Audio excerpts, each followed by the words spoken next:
Nos salões mais antigos do Vaticano, sob tapeçarias empoeiradas e estátuas cujos olhos parecem seguir os vivos, há segredos tão antigos que se recusam a morrer. Segredos que sobrevivem apenas nos sussurros temerosos dos monges mais velhos, nas páginas rasgadas de grimórios escondidos em câmaras seladas. Entre todos eles, um nome surge envolto em terror: Gerbert d'Aurillac, o homem que ousou tratar com demônios e, em troca, ascendeu ao trono de São Pedro como o Papa Silvestre II. Sua história não começa no Vaticano, nem entre os palácios dourados da cristandade.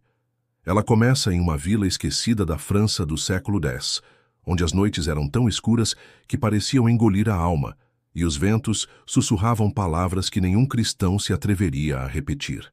Gerbert nasceu do ventre de uma mulher simples, mas sua alma nunca fora comum. Desde a infância, demonstrava uma fome descomunal por algo que nem ele sabia nomear: conhecimento absoluto, poder total, o domínio sobre os próprios desígnios do céu. Aos 14 anos, ele abandonou sua aldeia como um espectro abandonaria o mundo dos vivos, partindo em uma jornada solitária que o levou à Península Ibérica, para terras dominadas pelos mouros. Foi ali, em bibliotecas escondidas nas profundezas de Córdoba, lugares tão antigos que o próprio tempo parecia hesitar em atravessá-los, que Gerbert encontrou o livro sem nome. Era um volume encadernado em couro negro, cujas letras ondulavam sob o olhar humano como se fossem vivas. Nenhum nome de autor, nenhuma dedicatória. Apenas palavras cruas, ancestrais que prometiam libertação para aqueles dispostos a pagar o preço. Gerbert não hesitou. Ali, em meio a manuscritos proibidos e instrumentos alquímicos esquecidos, ele descobriu fórmulas para invocar espíritos, desenhar círculos de proteção, dobrar as forças invisíveis da criação à sua vontade. Mas Gerbert queria mais do que sabedoria. Queria certeza, queria domínio sobre seu próprio destino. E para isso, o livro lhe ensinou como criar um servo, uma entidade presa entre o mundo material e o espiritual, capaz de ver o futuro e guiar seu mestre pela trilha do poder absoluto. A cabeça de bronze. Foi nas profundezas de uma cripta abandonada que Gerbert moldou sua criação. Usou bronze purificado misturado com ouro sacrílego, roubado de um relicário profanado. As ferramentas de sua construção não eram apenas martelos e cinzéis, mas palavras de poder, encantamentos que rachavam o próprio tecido da realidade. A cabeça, uma obra de beleza sombria, tinha olhos de rubis negros, uma boca fina como a lâmina de uma adaga, e um semblante que não era nem humano nem demoníaco, mas algo entre ambos, algo que pertencia a uma ordem esquecida da criação. O último passo era o mais terrível. Numa noite onde a lua sangrava no céu como uma ferida aberta, Gerbert se trancou com a cabeça no centro de um círculo desenhado com pó de ossos humanos. Ele entoou os cânticos proibidos do livro sem nome, convocando uma entidade que sequer possuía nome nos registros mortais. O espírito, faminto, atendeu ao chamado. Com um grito que parecia fazer as pedras da cripta rangerem, a entidade foi forçada a penetrar na cabeça de bronze, selada dentro dela por runas de contenção gravadas com sangue fresco. E então, a cabeça abriu os olhos. Quando Gerbert fez sua primeira pergunta, o oráculo respondeu com uma voz rouca, metálica, arrastada como o lamento de 1000 almas condenadas. Sim, a partir daquele momento, Gerbert se tornou algo além de humano, guiado pela cabeça. Ele manobrou por entre os jogos de poder da igreja, como um jogador mestre entre crianças ingênuas. Sabia quem trairia quem. Sabia quando agir, quando esperar, quando atacar. As portas da ascensão se abriram como se uma mão invisível ou inumana as destrancasse diante dele. Em 999, enquanto o milênio chegava ao seu final, entre o terror popular e profecias de fim dos tempos, Gerbert foi coroado como Papa Silvestre II. Ele sorria sob a mitra dourada, mas seus olhos, dizem, estavam vazios como buracos negros. Durante seu papado, estranhas ocorrências tomaram o Vaticano. Monges desapareceram sem deixar rastro, Gemidos ecoavam dos subterrâneos, mesmo onde não havia portas ou escadas. Pedaços de pergaminhos apócrifos surgiam em locais sagrados, escritos em línguas que nenhum erudito podia traduzir. E à noite, nos corredores mais profundos, podia-se ouvir algo arrastando correntes invisíveis. A cabeça de bronze, sempre oculta em câmaras secretas, tornou-se uma companheira constante, mas também um tormento. Com o passar dos anos, sua voz mudou. Às vezes, mesmo sem ser questionada, murmurava palavras em idiomas mortos, amaldiçoava em tons guturais, ou ria, uma risada fria, isenta de humanidade. O próprio Gerbert começou a definhar. Seu corpo, antes vigoroso, tornou-se frágil e curvado. Sua pele empalideceu até parecer translúcida. Seus olhos, que um dia brilharam com ambição, tornaram-se baços e atormentados. E então, finalmente, ele cometeu o erro fatal. Num momento de desespero, Silvestre II perguntou à cabeça: "Morrerei antes de retornar a Roma?" E a resposta veio carregada de uma malevolência que fez os ossos do Papa gelarem. Não. Silvestre sorriu, acreditando ter vencido a morte mais uma vez. Mas, quando cruzou os portões de Roma, foi imediatamente acometido por dores lancinantes. Seus joelhos dobraram. Seu peito se contraiu como esmagado por garras invisíveis. Tentou se confessar, tentou buscar o perdão, mas suas palavras saíam como grunhidos de uma besta moribunda. Seu corpo convulsionou, olhos esbugalhados de terror, até que a vida o abandonou em meio à sombra de seu próprio trono.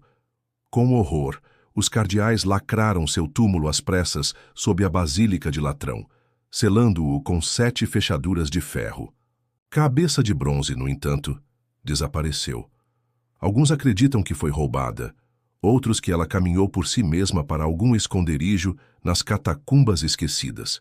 E desde então, os sinais da maldição nunca cessaram. Sempre que um papa se aproxima da morte, o túmulo de Silvestre II transpira um líquido negro e oleoso, um suor que parece brotar das próprias pedras. Alguns monges, aqueles que ainda têm coragem de vigiar as câmaras inferiores, afirmam ouvir arranhões, murmúrios distantes e o som metálico de engrenagens girando, muito abaixo da terra sagrada. Mas o mais terrível é o que se ouve nas noites de tormenta. Um sussurro rouco e metálico, repetindo eternamente perguntas que ninguém ousa responder. Porque o que Gerbert trouxe ao mundo nunca foi apenas uma máquina. Foi uma fenda, uma ferida no tecido da realidade que talvez jamais possa ser verdadeiramente curada. Entre os poucos manuscritos que sobreviveram à ira da Igreja, um fragmento maldito ainda sussurra a origem da aberração criada por Gerbert, um ritual proibido, oculto nas páginas rasgadas do infame livro sem nome, que diz: da criação do servo imortal, aquele que desejar moldar matéria inerte com espírito vivo, que aspire a prender a centelha rebelde da criação, deverá caminhar por entre véus e sombras, sem temor, e entoar palavras jamais pronunciadas sob a luz dos homens.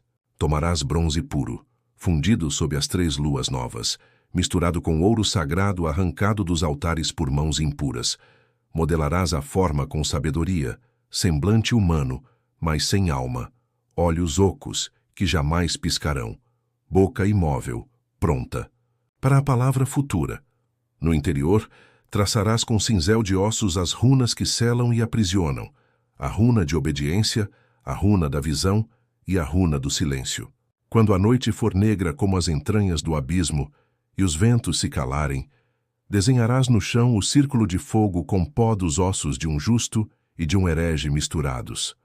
A cabeça de bronze será colocada no centro do círculo, com os olhos vazados voltados para o norte, a direção dos mortos. Entoarás então as palavras trêmulas, Zaret, Onkaresh, Malkirat. Cada palavra pronunciada rasgará o véu entre mundos. Cada sílaba será um prego na prisão da entidade a ser chamada. Oferecerás como isca uma moeda do tempo antigo, uma gota de sangue de recém-nascido e o hálito do moribundo. Quando o ar se tornar pesado e o chão tremer, saberás que ela chegou, a alma sem nome. Recitarás então o juramento de dominação. Pela primeira chama, pelo último suspiro, pelo nome que esqueci e pela dor que aceitei. Eu te amarro, eu te amarro, eu te amarro. A entidade será arrastada para dentro da cabeça de bronze. Seus gritos rasgarão tua alma, se teu coração não for feito de ferro. Se tua mão vacilar, perecerás. Se tua voz tremer, serás devorado por dentro. Advertência final. O servo. Imortal servirá, mas jamais será teu escravo. Cada resposta dada será verdadeira, mas nunca pura. Cada verdade será uma armadilha invisível.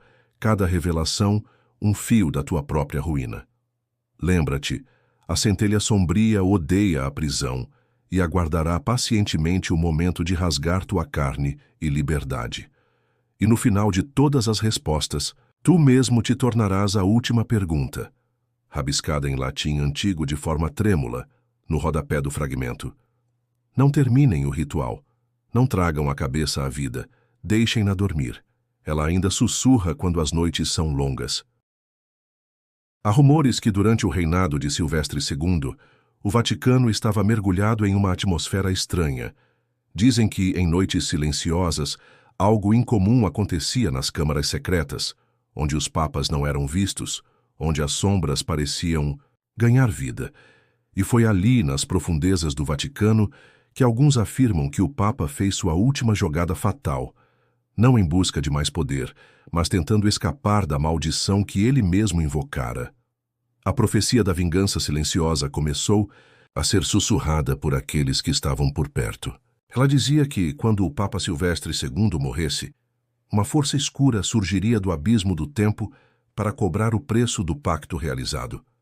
Essa força não seria uma simples vingança, mas uma presença ancestral, construída de energias puras e imortais que habitavam a cabeça de bronze. Aqueles que ousassem entrar em contato com ela ou perturbar o túmulo de Gerbert estariam condenados a reviver os momentos finais da ascensão de Silvestre. Um ciclo de horror que nunca teria fim. E, de fato, como que para confirmar os sussurros anos depois de sua morte, começaram a surgir estranhas visões nas profundezas do Vaticano.